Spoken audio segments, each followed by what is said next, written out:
સૌથી પહેલાં તો બધા જ બાળકોને મારા જય સ્વામિનારાયણ.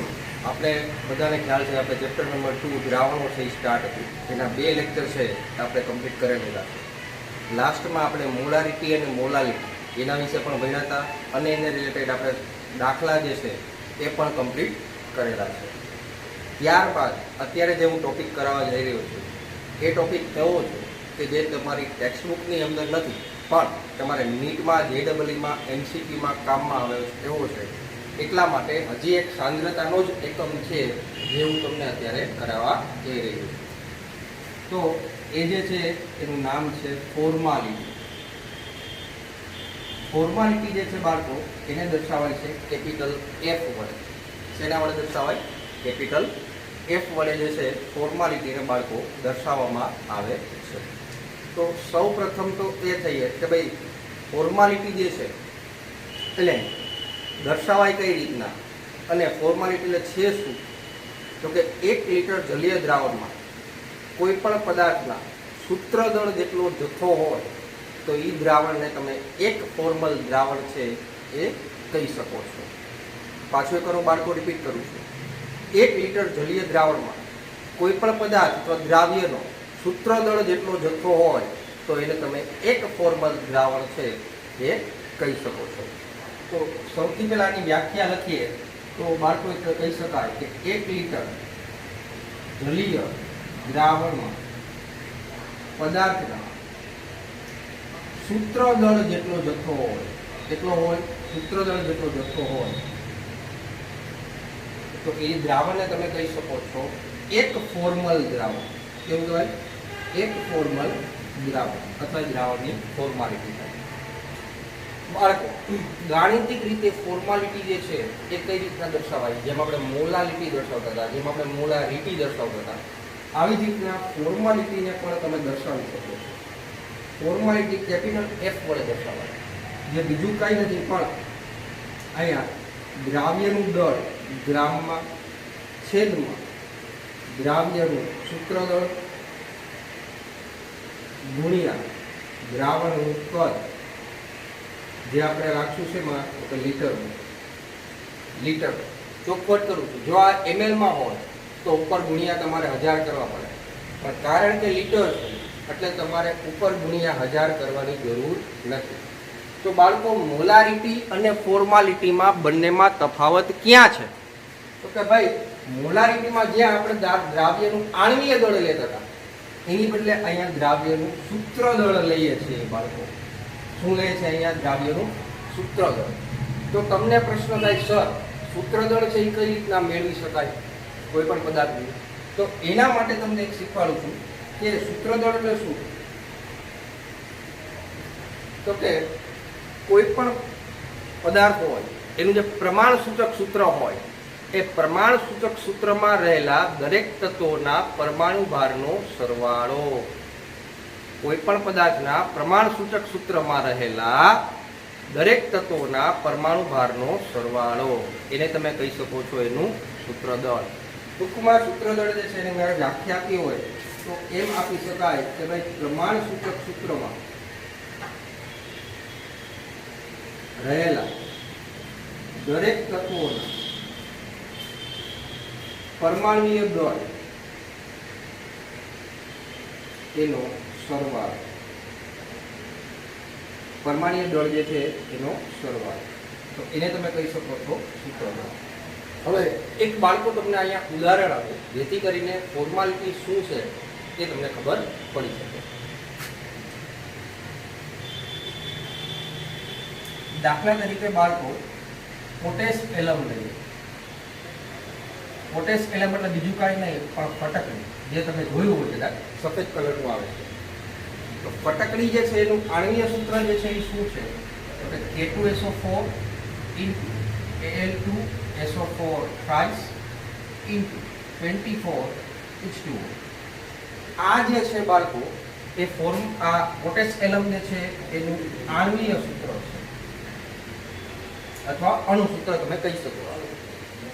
હવે બાળકો હું આને આની સાથે જોડી દઉં તો આમ બી લખી શકાય અથવા K2 into Al2 into SO4 3 હતા, એકનો ઉમેરો કર્યો એટલે 4 થઈ ગયા ઇન્ટુ 24H2O. આ બંને એક જ છે બાળકો, આણ્વીય સૂત્ર જ છે, ખાલી 3 ની સાથે આ એડ કર્યું એટલે 4 કર્યું. હવે તમારે જોવાનું છે તો કે તમે જે આણ્વીય સૂત્ર લખ્યું છે એમાંથી કાંઈ કોમન નીકળે છે? તો કે હા નીકળે છે સર. તો આમાંથી તમે કોમન શું કાઢો છો? તો કે 2 કોમન નીકળે છે. તો 2 કોમન કાઢો એટલે વચ્ચે શું? K into Al into SO4 twice into 12H2. હવે બાળકો આમાંથી કંઈ કોમન નીકળે છે? ના, નથી નીકળતું.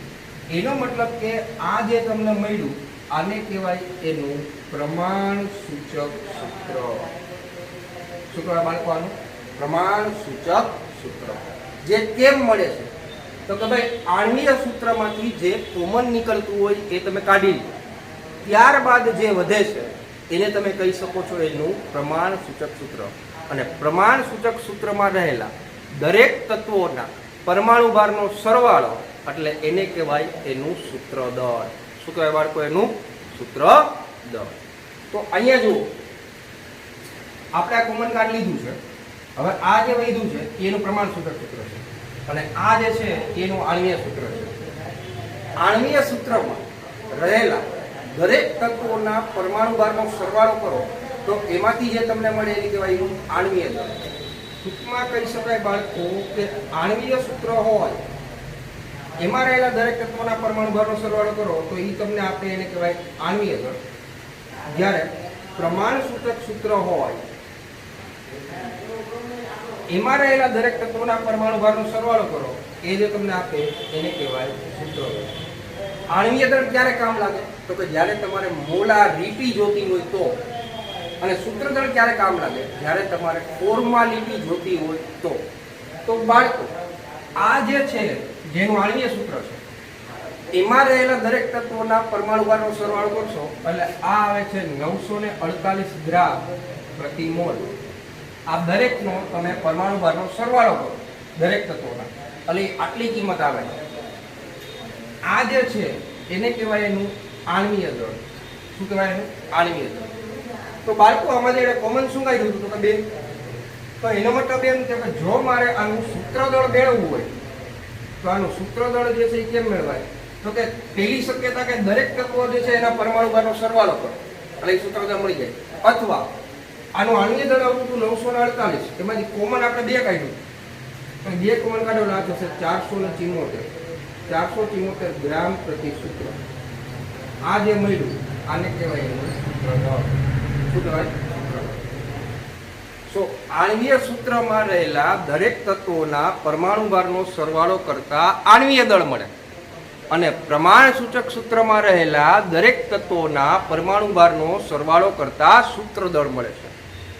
આણ્વીય સૂત્રમાંથી જે કોમન નીકળતું હોય કાઢી લેવાનું, ત્યારબાદ જે વધે એને કહેવાય એનું પ્રમાણ સૂચક સૂત્ર. હજી એક બાળકો તમને ઉદાહરણ આપું. દાખલા તરીકે આપણી પાસે ગ્લુકોઝ છે. તો બાળકો ગ્લુકોઝનું આણ્વીય સૂત્ર તમને ખ્યાલ છે C6H12O6. એનું આણ્વીય સૂત્ર છે. જેમાં રહેલા દરેક તત્વના પરમાણુ ભારનો સરવાળો કરો અને એ તમને આપે છે 180 ગ્રામ પ્રતિ મોલ. આ જે છે એનું આણ્વીય દળ કહેવાય. આનું ટોટલ કરશો પરમાણુ ભાર એટલે આટલો આવશે. હવે અહીંયાથી કઈ કોમન નીકળે છે?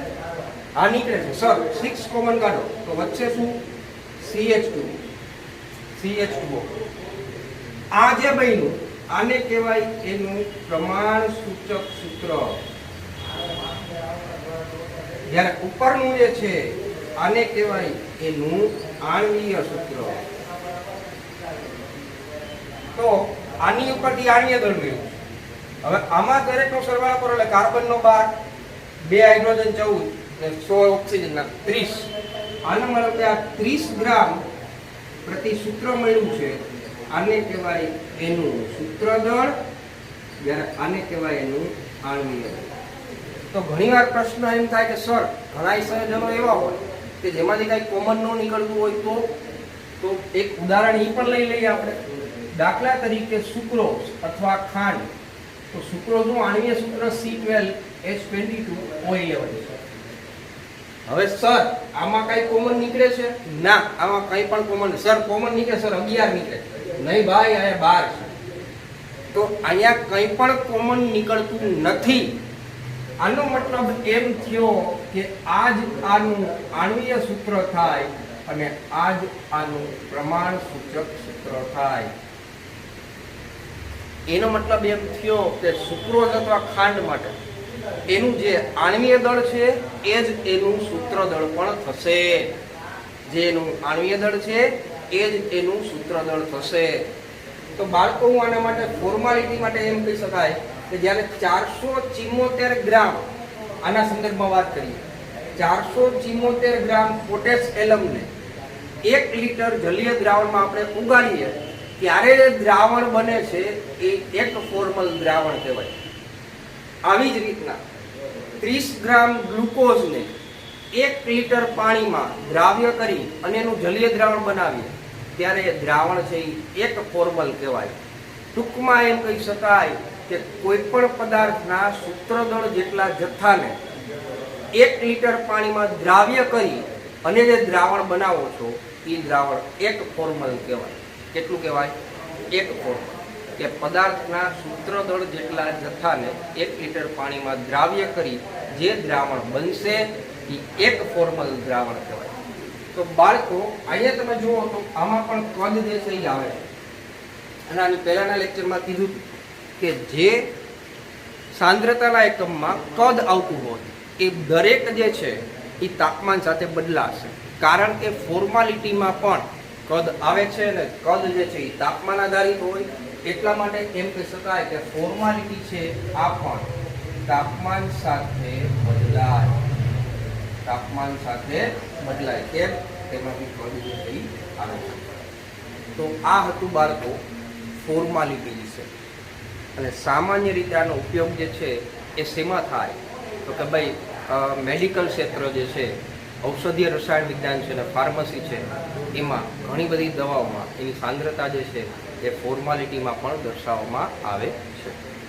તો આ હતું ફોર્માલિટી વિશે. આ જે છે બાળકો એ તમારી ટેક્સ્ટબુકમાં નથી, બટ વધારાનું છે, પણ આ જે છે એ જરૂરી છે, તમારે બીજી બધી એક્ઝામ્સમાં કામ આવશે. તો આ હતું રિગાર્ડિંગ ફોર્માલિટી. તો બાળકો બધા જે છે આનો સ્ક્રીનશોટ જે છે એ લઈ લો, ત્યારબાદ આપણે આગળ જે છે એ કન્ટિન્યુ કરી. આનો તમે સ્ક્રીનશોટ છે લઈ લો.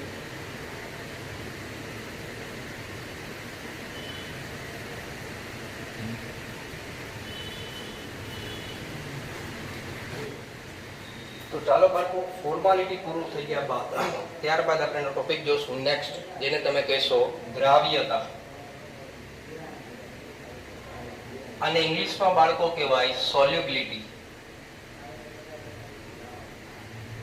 એટલે શું પહેલા તો એ તમને કહી દઉં કે નિયત તાપમાન નિશ્ચિત જથ્થાના દ્રાવકમાં દ્રાવ્ય થતો પદાર્થનો મહત્તમ જથ્થો હોય તો એને તમે કહી શકો છો એની દ્રાવ્યતા. પાછો એક વાર રિપીટ કરું છું બાળકો. નિયત તાપમાન નિશ્ચિત જથ્થાના દ્રાવકમાં દ્રાવ્ય થતા પદાર્થનો મહત્તમ જથ્થો એને તમે કહી શકો છો એની દ્રાવ્યતા. દાખલા તરીકે એમ કહો કે મારી પાસે 1 લીટર પાણી છે, એ દ્રાવક છે, એનો નિશ્ચિત જથ્થો છે. એમાં હું બહારથી ખાંડ એ જે છે જે મારો દ્રાવ્ય છે એને હું ઉમેરું છું, એટલે ઓગાળું છું. તો એ મહત્તમ કેટલું દ્રાવ્ય થઈ શકે છે, વધુમાં વધુ એ કેટલું ઓગળી શકે છે, એને તમે કહી શકો છો એની દ્રાવ્યતા. તો બાળકો આની વ્યાખ્યા આપી હોય તો આમ આપી શકાય: નિયત તાપમાને નિશ્ચિત જથ્થાના દ્રાવકમાં દ્રાવ્ય થતા પદાર્થનો મહત્તમ જથ્થો. આને તમે કહી શકો છો એની દ્રાવ્યતા. બાળકો, મહત્તમ જથ્થો એટલે કે વધુમાં વધુ કેટલું તમે દ્રાવ્ય કરી શકો છો એને કહેવાય એની દ્રાવ્યતા. કોઈ પણ પદાર્થની દ્રાવ્યતા જે છે એ કયા કયા પરિબળ ઉપર આધાર રાખે છે? તો કે અહીં આપણે વાત કરીએ તો એ સામાન્ય રીતે તાપમાન, દબાણ, દ્રાવ્ય અને દ્રાવકના સ્વભાવ પર સ્વભાવ પર જે છે એ આધાર રાખે. તો દ્રાવ્યતા છે આટલા પરિબળો પર આધાર રાખે છે: તાપમાન, દબાણ, દ્રાવ્ય અને દ્રાવક એ બંનેના સ્વભાવ, આટલી વસ્તુ ઉપર પદાર્થની દ્રાવ્યતા જે છે એ આધાર રાખતી હોય છે. તો બાળકો આમાં આપણે પહેલું જોશું ઘન દ્રાવ્યની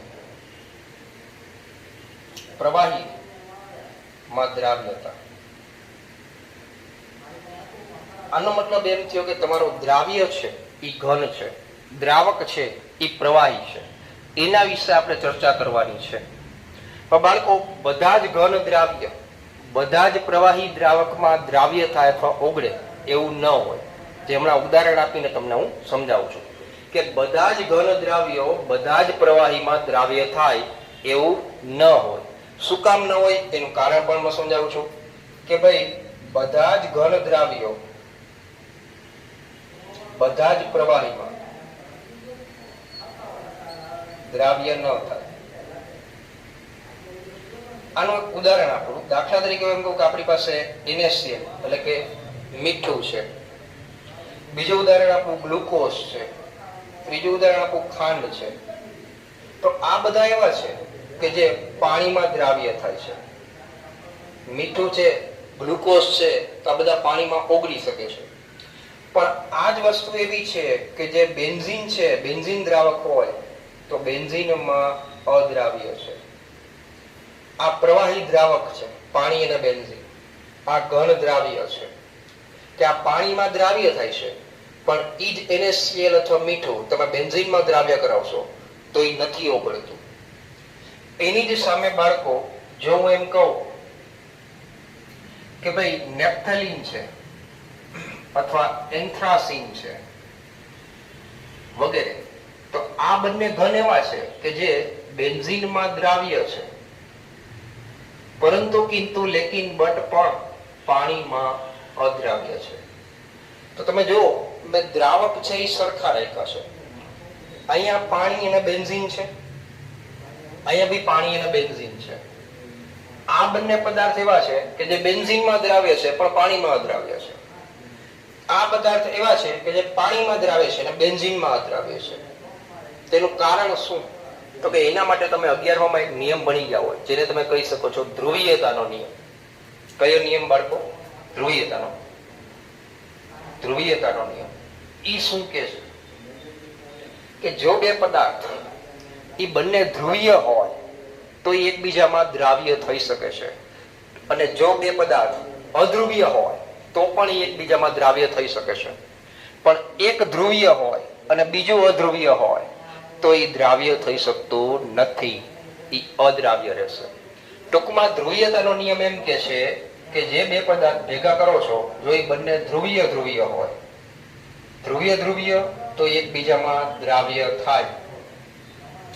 જો એ અધ્રુવીય હોય એટલે કે અધ્રુવીય અધ્રુવીય ભેગા થાય તો પણ એકબીજામાં દ્રાવ્ય થાય. પણ જો એક પદાર્થ ધ્રુવીય હોય અને બીજો પદાર્થ અધ્રુવીય હોય તો એ એકબીજામાં દ્રાવ્ય થતા નથી. અહીંયા અદ્રાવ્ય રહેશે. કેવા રહેશે? અદ્રાવ્ય. તો આ ધ્રુવીયતાનો નિયમ જે છે એ બહુ અગત્યનો છે કે જ્યારે બે મિશ્ર કરતા પદાર્થ છે, તમે જ્યારે મિશ્ર કરવા માંગો છો, જો એ બંને ધ્રુવીય છે તો એકબીજામાં દ્રાવ્ય થશે, બંને અધ્રુવીય છે તો દ્રાવ્ય થશે. પણ જો એક ધ્રુવીય હશે અને બીજું અધ્રુવીય હશે તો એ એકબીજામાં દ્રાવ્ય થશે નહીં. આ ધ્રુવીયતાનો નિયમ છે એ અગત્યનો છે. ધ્રુવીય ધ્રુવીય દ્રાવ્ય, અધ્રુવીય અધ્રુવીય દ્રાવ્ય, એક ધ્રુવીય બીજું અધ્રુવીય તો એ અદ્રાવ્ય થશે. બીજું, દ્રાવ્ય છે એ ત્યારે જ દ્રાવકમાં ઓગળે કે જ્યારે બંનેની આંતરાવયવ પારસ્પરિક ક્રિયા જે છે એ સમાન થાય. બાળકો શું? દ્રાવ્ય જે છે એ દ્રાવકમાં ત્યારે જ ઓગળે જ્યારે બંનેની આંતરાણવીય પારસ્પરિક ક્રિયા સમાન થાય. તો ને તો જ કોઈ પણ ઘન પદાર્થ જે છે એ પ્રવાહી દ્રાવકમાં એ ઓગળી શકે છે કે જ્યારે ક્યારે પણ બંનેની આંતરાણીય પારસ્પરિક ક્રિયા જે છે એ સમાન હોય તો જ એ દ્રાવ્ય થશે, એટલે કે તો જ એ ઓગળશે. અધરવાઇઝ એ જે છે એ દ્રાવકમાં ઓગળશે નહીં. દાખલા તરીકે હું એમ કહું કે આપણી પાસે પ્રવાહી દ્રાવક તરીકે એને પાણી છે, H2O છે. H2O પ્રવાહી દ્રાવક. બહારથી તમે આની અંદર ઉમેરો છો NaCl, મીઠું, ઘન દ્રાવ્ય. તો આપણે બધાને ખબર છે કે ભાઈ પાણીની અંદર જ્યારે આપણે મીઠું ઓગાળીએ તો એ ઓગળી જાય છે. ઓકે, તો ઓગળી જશે. ધીમે ધીમે ધીમે જેમ જેમ તમે મીઠું ઓગાળતા જશો એમ એમ એની દ્રાવણમાં સાંદ્રતા જે છે એ વધતી જશે. તો આ જે ઘટના છે કે જેમાં દ્રાવકમાં દ્રાવ્યની સાંદ્રતા જે છે એમાં વધારો થાય તો એ ઘટનાને કહેવાય છે વિલયન. શું કહેવાય છે બાળકો? વિલયન અથવા દ્રવીકરણ કહેવાય. તો કે જ્યારે દ્રાવણમાં દ્રાવ્યની સાંદ્રતા જે છે એ વધતી જાય, તમે એને ઓગાળતા જાઓ ધીમે ધીમે એની સાંદ્રતા છે એ વધતી જાય દ્રાવણમાં, તો આ જે ઘટના જે છે એને તમે કહી શકો છો દ્રવીકરણ. શું કહેવાય બાળકો? દ્રવીકરણ. અથવા કહી શકાય છે એને વિલયન. શું કહેવાય બાળકો? વિલયન અથવા દ્રવીકરણ, જેને તમે ઇંગ્લિશમાં કહી શકો છો ડિઝોલ્યુશન. બીજી વસ્તુ, ઘણીવાર દ્રાવણમાં દ્રાવ્ય થયેલ પદાર્થ હોય, એટલે કે દ્રાવ્ય હોય, એ ઘન દ્રાવ્ય સાથે અથડાય અને દ્રાવણમાંથી બહાર આવે છે. દ્રાવણમાંથી એ બહાર આવે છે. એ ઘટનાને તમે કહી શકો છો સ્ફટિકીકરણ. શું કહેવાય બાળકો? સ્ફટિકીકરણ. ટૂંકમાં કવિ કે છે કે દ્રાવણમાં રહેલા દ્રાવ્ય કણો એ ઘન દ્રાવ્ય સાથે અથડાય અને દ્રાવણમાંથી છૂટા પડે. તો આ જે ઘટના જે છે એને તમે કહી શકો છો સ્ફટિકીકરણ. જેને ઇંગ્લિશમાં બાળકો કહેવાય પ્રેસિપિટેશન. શું કહેવાય બાળકો? પ્રેસિપિટેશન. એટલે બીજું કઈ નહીં. તમને એક સિમ્પલ ઉદાહરણ હું આપું. માની લો કે આપણી પાસે પાણી છે, એની અંદર તમે મીઠું જે છે 1 લીટર પાણી આપણે લીધું, એમાં બહારથી આપણે મીઠું છે ઓગાળીએ તો આપણે બધાને ખ્યાલ છે કે ભાઈ મીઠું છે પાણીની અંદર ઓગળી જાય છે, દ્રાવ્ય થાય છે.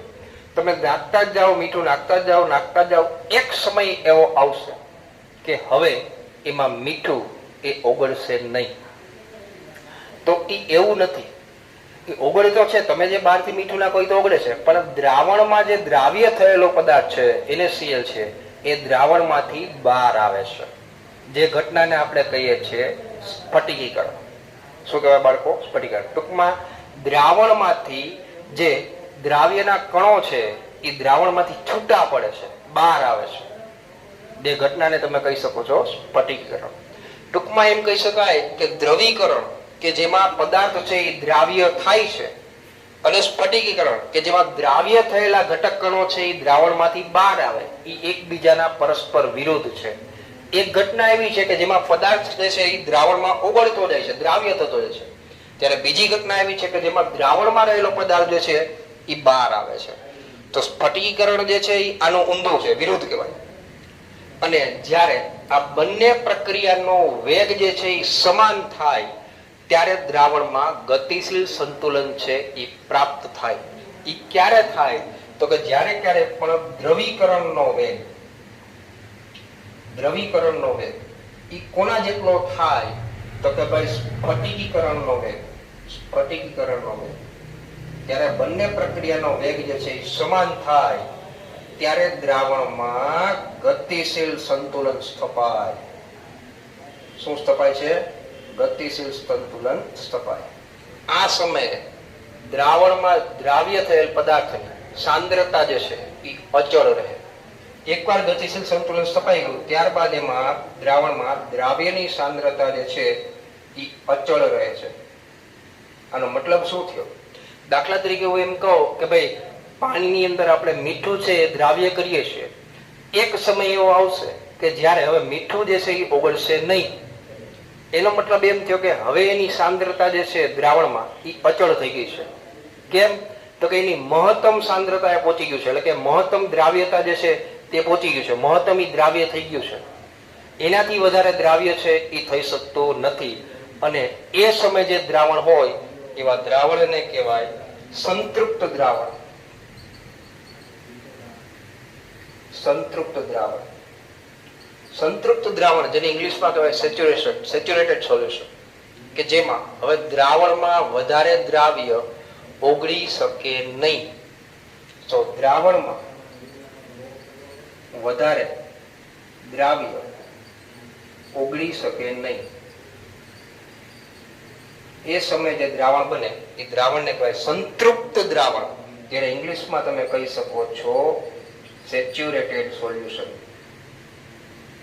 એનો મતલબ શું થયો? તો કે સંતૃપ્ત દ્રાવણનો મતલબ એમ થયો કે દ્રાવણની અંદર પદાર્થનો મહત્તમ જથ્થો છે દ્રાવ્ય થઈ ગયો છે, અને પદાર્થનો મહત્તમ જથ્થો જે દ્રાવ્ય થઈ ગયો એને આપણે કહીએ છીએ એની દ્રાવ્યતા. શું કહીએ છીએ? એની દ્રાવ્યતા. તો સંતૃપ્ત અવસ્થાએ દ્રાવણમાં દ્રાવ્ય જે છે એ મહત્તમ જથ્થો એનો દ્રાવ્ય થઈ ગયો છે. એનો મતલબ કે હવે એનાથી વધારે તમે બહારથી દ્રાવ્ય ઉમેરશો પણ એ દ્રાવ્ય થશે નહીં. સંતૃપ્ત થઈ ગયું છે, બસ હવે નહીં, એની લિમિટ આવી ગઈ. હવે આનાથી વધારે દ્રાવ્ય છે એ થઈ શકશે નહીં. એ સમયે જે દ્રાવણ બને એવા દ્રાવણને કહેવાય સંતૃપ્ત દ્રાવણ.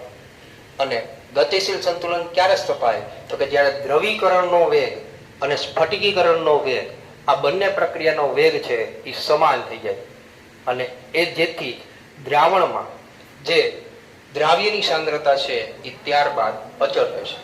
આ કોના જેવું છે કે માની લો કે મારી પાસે કોઈ એક બાઉલ છે જેની અંદર હું એમ કહું કે આપણે 100 દડા મૂક્યા છે. એક ઉદાહરણ આપું છું, 100 દડા મૂક્યા છે. બહારથી હું 10 દડા એની અંદર ઉમેરું છું અને સાથે જ હું 10 દડા છે એમાંથી દૂર કરું છું, તો બાઉલની અંદર જે દડાઓ જે છે એની સંખ્યા તો હરખી જ રહેશે. કે એક બાઉલમાં મારી પાસે 100 દડા છે, બહારથી હું 10 દડા ઉમેરું છું અને એની સામે હું 10 દડા બીજા કાઢી લઉં છું, તો જે બાઉલ છે એની અંદર દડાની સંખ્યા તો 100 ની 100 જ રહેવાની છે ને. કેમ? તો કે જેટલા ઉમેરીએ છે એટલું બહાર નીકળે છે. એનો મતલબ કે હવે એમાં બાઉલની અંદર દડાઓની સંખ્યા અચળ થઈ ગઈ છે. એવું જ આમાં થાય છે કે એકવાર આ ગતિશીલ સંતુલન સ્થપાઈ જાય ત્યારબાદ જેટલો પદાર્થ તમે ઉમેરો છો, દ્રાવ્ય કરો છો, એટલો જ સામે બહાર નીકળે છે, જેને આપણે કહીએ સ્ફટિકીકરણ. ઉમેરીએ દ્રવીકરણ, બહાર કાઢીએ સ્ફટિકીકરણ. બંને પ્રક્રિયાનો વેગ સરખો થયો ત્યારે દ્રાવ્યની સાંદ્રતા છે એ અચળ થઈ જશે, અને જે દ્રાવણ બને છે એ દ્રાવણને તમે કહી શકો સંતૃપ્ત દ્રાવણ, કે જેમાં હવે 12 થી વધારે દ્રાવ્ય ઓગળી શકે નહીં, વધારે દ્રાવ્ય છે એ થઈ શકશે નહીં. એનો મતલબ એમ થયો કે સંતૃપ્ત અવસ્થા આવી જાય. સંતૃપ્ત દ્રાવણ ક્યારે બને? સંતૃપ્ત અવસ્થા આવી ગઈ છે. સંતૃપ્ત દ્રાવણ બને ત્યારે દ્રાવ્ય જે છે એ દ્રાવણમાં વધારે ઓગળી શકશે નહીં. એનો મહત્તમ જથ્થો છે એ દ્રાવ્ય થઈ ગયો છે, જેને આપણે તમે કહો છો એની દ્રાવ્યતા, એનો મહત્તમ જથ્થો. તો એ સમયે જે દ્રાવણ હોય એને કહેવાય સંતૃપ્ત દ્રાવણ. તો ચાલો બાળકો, બધા જ જે છે એ જોઈ લો અને આનો સ્ક્રીનશોટ છે એ બધા લઈ લો. સો અહીંયા ટોપિક જે છે એમાં દ્રાવ્યતાનો આપણે જોઈએ. તો બાળકો, આપણે દ્રાવ્યતાની અંદર અત્યારે હાલમાં બે વસ્તુ જોઈ. શું? તો કે દ્રાવ્યતા શું છે, ત્યારબાદ ઘન પદાર્થ જે છે એની પ્રવાહી દ્રાવક જે છે એની દ્રાવ્યતા વિશે જે છે એ પણ આપણે ભણ્યા. દ્રવીકરણ કોને કહેવાય એ પણ જોયું, સ્ફટિકીકરણ કોને કહેવાય એ પણ જોયું, ગતિશીલ સંતુલન સ્થપાય ત્યારે શું થાય એ પણ જોયું, અને સંતૃપ્ત દ્રાવણ છે એ પણ જોયું. ત્યારબાદ આપણે જોશું બાળકો બીજું પરિબળ કે તાપમાનની અસર શું થાય છે એ આપણે જોઈએ. આપણે સૌથી પહેલા તો દ્રાવણ છે એ કેવું બનશે? તો કે ભાઈ પ્રવાહી દ્રાવણ બને. કેમ? તો કે તમારું દ્રાવક જે છે એ પ્રવાહી છે, એટલા માટે જે દ્રાવણ બને એ પ્રવાહી દ્રાવણ બને. અત્યારે આમ કહી શકાય કે ઘન દ્રાવ્ય પ્લસ પ્રવાહી દ્રાવક, અને અહીંયા દ્રાવણ બનશે બાળકો આ પ્રવાહી દ્રાવણ કહી શકાય. કેમ? તો કે દ્રાવક જે છે એ પ્રવાહી છે. હવે બાળકો અહીં મેં સાઈન બતાવી છે એ શેની છે? તો કે ભાઈ સંતુલનની નિશાની છે. તમને ખ્યાલ છે કે જો કોઈ પ્રક્રિયા પ્રક્રિયકથી નિપજ તરફ જાય તો આ પ્રકારની પ્રક્રિયાને આપણે કહીએ છીએ પુરોગામી પ્રક્રિયા. અને જો કોઈ પ્રક્રિયા નિપજથી પ્રક્રિયક તરફ જાય તો આને તમે કહી શકો છો પ્રતિગામી પ્રક્રિયા. નિપજથી પ્રક્રિયક પ્રતિગામી, પ્રક્રિયકથી નિપજ તો આને કહેવાય પુરોગામી. આ સંતુલનની સંજ્ઞા છે. બે અર્ધા તીર છે. તો હું એમ કહી શકું કે પ્રવાહી દ્રાવણ જો વધારે બનતું હોય તેનો મતલબ એમ થયો કે પ્રક્રિયા છે એ પુરોગામી દિશામાં જતી હશે તો વધુ ને વધુ દ્રાવણ બનાવી શકાય. તો આનો મતલબ એમ થાય કે જો આ પ્રક્રિયા પુરોગામી દિશામાં જાય તો વધુ ને વધુ ઘન દ્રાવ્ય છે એ વધુ ને વધુ પ્રવાહી દ્રાવકમાં ઓગળતો હશે તો જ વધુ ને વધુ દ્રાવણ બને. એનો મતલબ એમ થયો કે જો આ પ્રક્રિયા પુરોગામી દિશામાં જાય વધુ ને વધુ દ્રાવણ બને તો એમ કહી શકાય કે દ્રાવ્યતા જે છે એમાં વધારો થાય છે. અને જો આ પ્રક્રિયા પ્રતિગામી દિશામાં વધારે થતી હોય તો આનો મતલબ એમ થયો કે અહીંયા દ્રાવ્યતા છે એમાં ઘટાડો થાય છે.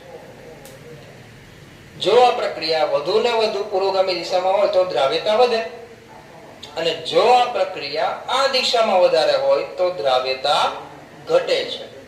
તો તાપમાનની અસર જે છે એ કઈ રીતના આધાર રાખશે આમાં દ્રાવ્યતા ઉપર? તો એના માટે તમે 11મા ની અંદર ભણી ગયા છો લ સેટલીયર-બાય નો સિદ્ધાંત.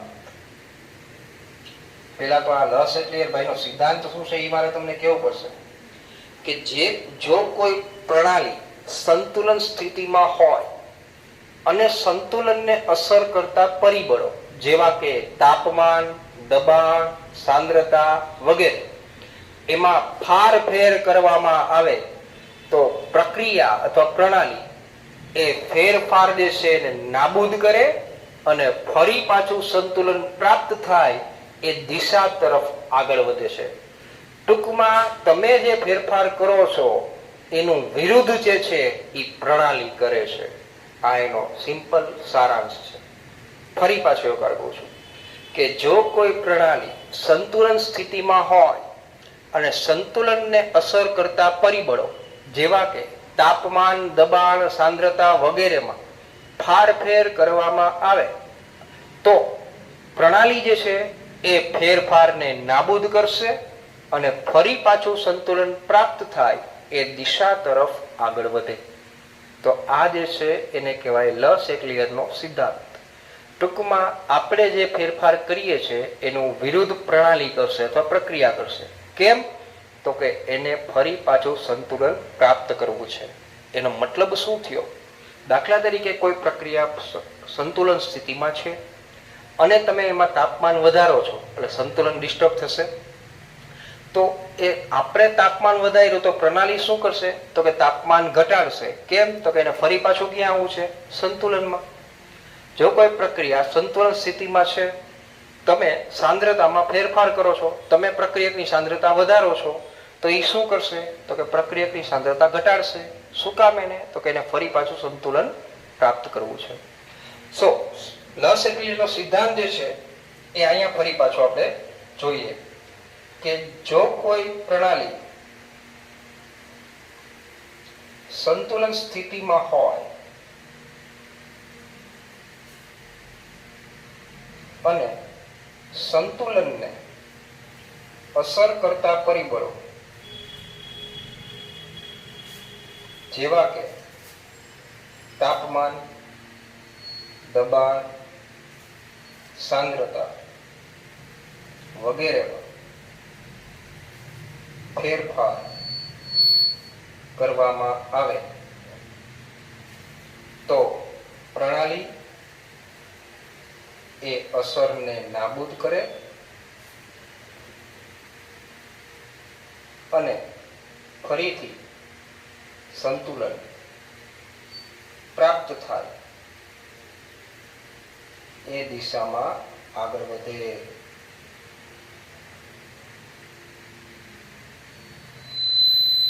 ટૂંકમાં આપણે જે ફેરફાર કરીએ છીએ એનું વિરોધ જે છે એ પ્રક્રિયા કરશે. તો સર આમાં આ સિદ્ધાંત કઈ રીતના ઉપયોગી છે? હવે પ્રક્રિયા જે છે સામાન્ય રીતે તાપમાનની દ્રષ્ટિએ જોવા જાય તો બે પ્રકારની હોય. કાં તો ઉષ્મા શોષક હોય અને કાં તો ઉષ્મા શેપક હોય છે. તો જો હું એમ કહું કે આ પ્રક્રિયા જે છે એ ઉષ્મા શોષક પ્રક્રિયા હોય, ઉષ્મા શોષક પ્રક્રિયા માટે ડેલ્ટા એચ સોલ્યુશન દ્રાવણ એન્થાલ્પી ફેરફારનું મૂલ્ય છે એ ધન હોય, પોઝિટિવ હોય, અથવા કહી શકાય કે delta H solution greater than 0 એટલે પોઝિટિવ થશે.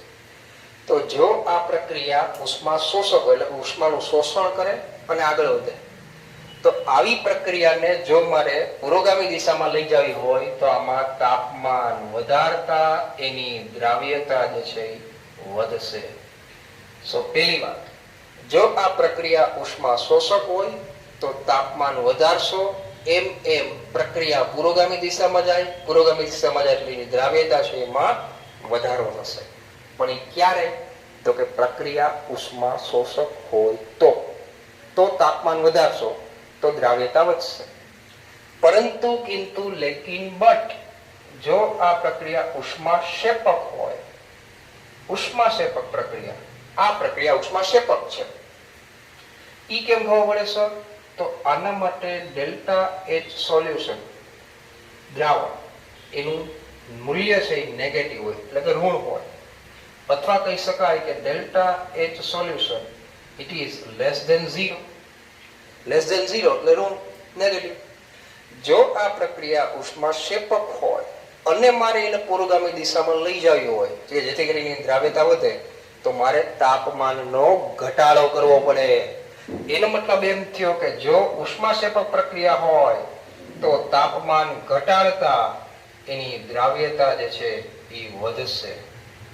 કેવી થશે? વધશે.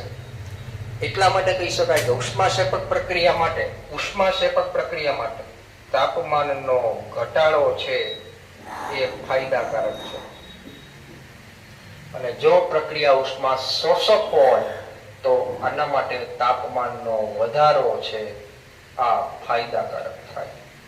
તો સર આ ફાયદાકારક પ્રક્રિયાને પુરોગામી દિશામાં લઈ જવા તરફ કે જેથી કરીને વધુને વધુ નિપજ મેળવી શકાય. આના માટે નહીં, જનરલ વાત કરું છું. ઉષ્મા શોષક પ્રક્રિયા હોય એને પુરોગામી દિશામાં લઈ જવી હોય તો તાપમાન વધારવાનું, પણ જો પ્રક્રિયા ઉષ્મા શેપક હોય તો તાપમાન ઘટાડતા એ પુરોગામી દિશામાં જાય. તો આમાં તાપમાન જે છે કઈ રીતના અસર કરશે દ્રાવ્યતાને? તો કે આ પ્રક્રિયા ઉષ્મા શોષક છે કે ઉષ્મા શેપક છે એના પરથી તાપમાનનો વધારો અથવા ઘટાડો છે એ દ્રાવ્યતા નક્કી કરશે. જો આ પ્રક્રિયા ઉષ્મા શોષક તો તાપમાન વધારતા દ્રાવ્યતા વધશે. જો આ પ્રક્રિયા ઉષ્મા શેપક તો તાપમાનનો ઘટાડો છે એ કરતા દ્રાવ્યતા વધશે. બીજી વાત, જો આ ઉષ્મા શેપક પ્રક્રિયા હોય અને તાપમાન વધારો તો દ્રાવ્યતા ઘટશે, અને જો આ પ્રક્રિયા ઉષ્મા શોષક હોય તો તાપમાન ઘટાડતા દ્રાવ્યતા ઘટશે. ટૂંકમાં આનું ઊંધું, ઉષ્મા શોષક પ્રક્રિયા છે, તમે તાપમાન ઘટાડો તો દ્રાવ્યતા પણ ઘટશે. ઉષ્મા શેપક પ્રક્રિયા હોય, તાપમાન વધારો તો દ્રાવ્યતા ઘટશે. પણ આપણે કોઈ બી એક વસ્તુ ધ્યાનમાં રાખવાની કે ઉષ્મા શોષક પ્રક્રિયા છે, તાપમાન વધારતા દ્રાવ્યતા વધે છે. ઉષ્મા શેપક છે, તાપમાન ઘટાડતા દ્રાવ્યતા વધશે. ત્યારબાદ બાળકો આપણે જોશું દબાણની અસર. આ પ્રકારની પ્રક્રિયા અથવા આ પ્રકારનું દ્રાવણ કે જેમાં દ્રાવ્ય છે એ ઘન છે, દ્રાવક છે એ પ્રવાહી છે, આ પ્રકારના દ્રાવણની અંદર દબાણની અસર જે છે એ નહિવત જેવી હોય છે. કેવી હોય છે? નહિવત જેવી, અથવા જોવા જ નથી મળતી. તો સર એનું કારણ શું? કારણ કે અહીંયા દ્રાવણ સાથે સંકળાયેલા બંને પદાર્થમાંથી એક ઘન છે અને બીજો પ્રવાહી છે, અને આ બંને પાસે અસંકોચનીયતાનો ગુણધર્મ છે. કેવો ગુણધર્મ છે? અસંકોચનીયતાનો. સો દ્રાવણ સાથે સંકળાયેલા બંને પદાર્થમાં એક ઘન પદાર્થ છે અને બીજો પ્રવાહી પદાર્થ છે, અને આ બંને પાસે અસંકોચનીયતાનો, કેવો? અસંકોચનીયતા નો ગુણધર્મ દર્શાવે છે. એટલે તેનું સંકોચન થતું નથી. જો અહીંયા કોઈ વાયુ સંકળાયેલો હોત તો એમાં દબાણની અસર જોવા મળત, પણ કારણ કે અહીંયા ઘન અને પ્રવાહી સંકળાયેલા છે, ઘન અને પ્રવાહી છે, જેના માટે અહીંયા દબાણની અસર છે એ નહીવત જેવી છે. દબાણની અસર આમાં જોવા મળતી નથી. કેમ? તો કે દ્રાવણ સાથે સંકળાયેલ એક પદાર્થ ઘન છે, બીજો પ્રવાહી છે. જો વાયુ હોત તો એમાં દબાણની અસર જોવા મળત, પણ ઘન અને પ્રવાહી હોવાથી આમાં દબાણની અસર જોવા મળતી નથી. આ હતું બાળકો ઘન દ્રાવ્યની પ્રવાહી દ્રાવકમાં દ્રાવ્યતા. પેલો પરિબળ આપણે જોયો એ દ્રાવ્ય અને દ્રાવકનો સ્વભાવની વાત હતી. બીજો જોયો એ તાપમાનની વાત હતી. ત્રીજું આપણે જોયું એ છે દબાણની અસર. હવે બાળકો આની પહેલાના લેક્ચરમાં આપણે અમુક દાખલાઓ છે એ જોયા હતા. એની નીચે જ તમે જોશો તો એમાં તમારે લખાણ સંબંધિત પ્રશ્નો છે જે તમારે કરવાના છે. પણ એમાં એક સંબંધ છે જે તમારી ટેક્સ્ટબુકમાં હાલમાં આપેલો નથી, પણ એ હું તમને અહીંયા લખી દઉં છું કે મોલાલિટી, મોલારિટી અને ઘનતા આ ત્રણેય વચ્ચેનો એક સંબંધ છે. જો એ તમને આવડતો હોય તો કોઈ બી બે આપેલા હોય તો એની પરથી ત્રીજું છે એ તમે સરળતાથી મેળવી શકો છો. તો એ ત્રણેય વચ્ચેનો સંબંધ જે છે એ હું અહીંયા તમને નીચે લખી દઉં છું કે જે તમારે લખાણ સંબંધિત પ્રશ્નો જે છે એની ગણતરી કરવામાં ઉપયોગમાં આવશે. તો સંબંધ છે એ બાળકો કંઈક આવો છે. Molality small m is equal to molarity capital M ગુણ્યા 1000 છેદમાં ઘનતા ગુણ્યા 1000 માઇનસ મોલારિટી ગુણ્યા દ્રાવ્યનો અણુભાર અથવા દ્રાવ્યનો આણ્વીય દળ. તો આ જે છે સૂત્ર એ તમારી બાળકો ટેક્સ્ટબુકમાં બાળકો લખી નાખજો. કોઈ બી બે તમને આપ્યા છે, મોલાલિટી અને મોલારિટી આપી દીધી છે, ઘનતા ગોતવાની કીધી છે તો પણ મળી જાય. મોલારિટી અને ઘનતા આપી છે અને મોલારિટી ગોતવાની કીધી છે તો પણ મળી જશે. ઘનતા અને મોલારિટી આપી છે અને મોલારિટી ગોતવાની કીધી છે એ પણ મળી જશે. ટૂંકમાં આ ત્રણ વચ્ચેનો સંબંધ છે. કોના કોના વચ્ચેનો સંબંધ છે? તો કે molality small m, molarity capital M અને ઘનતા વચ્ચેનો સંબંધ આ છે. તો આ જે છે સૂત્ર એ ટેક્સ્ટબુકમાં બાળકો જે છે તમારી એ લખી નાખજો. તમારે ઉપયોગી થશે લખાણ સંબંધિત પ્રશ્નો છે એ સોલ્વ કરવા માટે. આ હતું બાળકો આજના લેક્ચર માટે બાળકો અહીંયા સુધી રાખીએ છીએ. આ બધા જે છે આનો સ્ક્રીનશોટ છે એ લઈ લેશો. આ સૂત્ર છે વધારાનું એ લખી નાખશો ટેક્સ્ટબુકમાં, જે તમારે દાખલાની ગણતરીમાં ઉપયોગમાં આવશે. એનો સ્ક્રીનશોટ લઈ લેશો. અને આજના દિવસે બાળકો અહીંયા સુધી રાખીએ છીએ. આજના દિવસે માત્ર ને માત્ર આટલું જ. બધા જ બાળકોને મારા જય સ્વામિનારાયણ.